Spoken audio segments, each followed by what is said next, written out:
We're still talking with Svitlana Zalischuk from Center UA, who has been very involved in the ongoing citizen protest movement in Ukraine. So we are sitting here at Saturday, March 15th. There is a referendum, so-called, about to happen in Crimea about separation and joining with Russia. There are Russian troops massing on the border of eastern Ukraine. What do you think is going to happen? Well, first of all, 2 words about the whole situation. When we get rid of Yanukovych, when citizen movement was enough powerful that Yanukovych understood he's not gonna win, there's no way to stay in the country, and he escaped, the next several days Russia invaded Ukraine, the Crimea, part of the southern part of the country, and they appointed illegally a new prime minister, new government, and the new government proclaimed this territory independent, and they said that we have intention to join Russian Federation.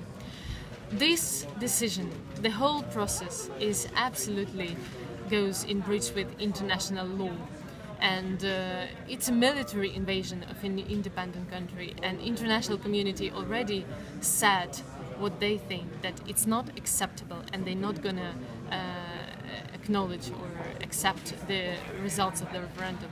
The referendum itself doesn't mean anything, because it was appointed once again illegally, and the choice they give to people is between yes and yes, because in the referendum, in the bulletin itself, there's no a question where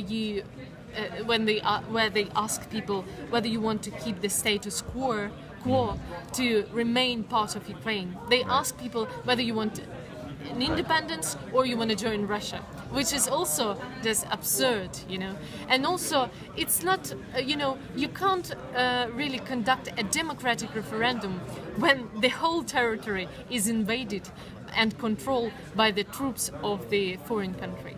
And when you have 22,000, it was announced yesterday, 22,000 of Russian troops are already controlling the whole territory.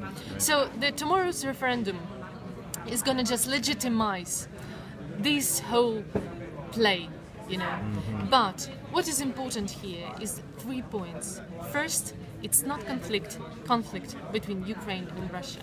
It's a conflict between, let's say, civilized world, democracy and totalitarianism.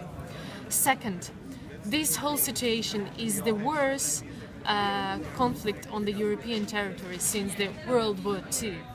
And it's, once again, it's not a Ukrainian issue, but it undermines the whole architecture of the security system. And it's a big challenge not only for Ukraine, because we don't anymore control the whole territory of Crimea, but it's a challenge for the whole European and also world community of how they're going to deal with it. Third thing is about the whole region. Of post-Soviet countries that, for example, the so-called organization, or not organization, but initiative called Eastern Partnership that unites 6 post-Soviet countries that decided to move further to the European community and to sign the association agreements and to sign the trade-free zone agreement with the European community. So Russia shows that they didn't give up with the idea to build a Eurasian Union, which is, of course, competitions to this European idea. And without Ukraine, Putin will not be able to build this empire. So they show to the world community that don't touch what is mine. And Putin showed that I'm not going to allow Ukraine to move from this cycle. But the citizen movement that was at the heart of the protests against Yanukovych had most of its support in the western part of Ukraine, right? The eastern part of Ukraine, not so much. They voted for Yanukovych. He got a majority of his vote was from that part of the country, right? So it's not as if the democracy movement in Ukraine is spread over the entire country equally either. Yes and no. Why no?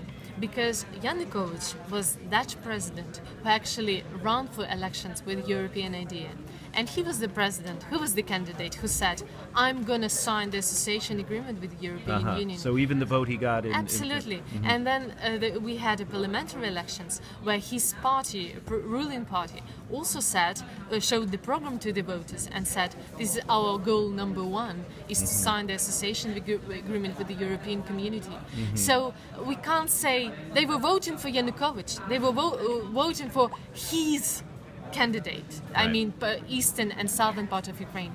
But they were choosing a guy who would anyway lead them to sort of better quality life with new standards, new values, and so on. So now this war and this invasion of Russia, it doesn't divide country.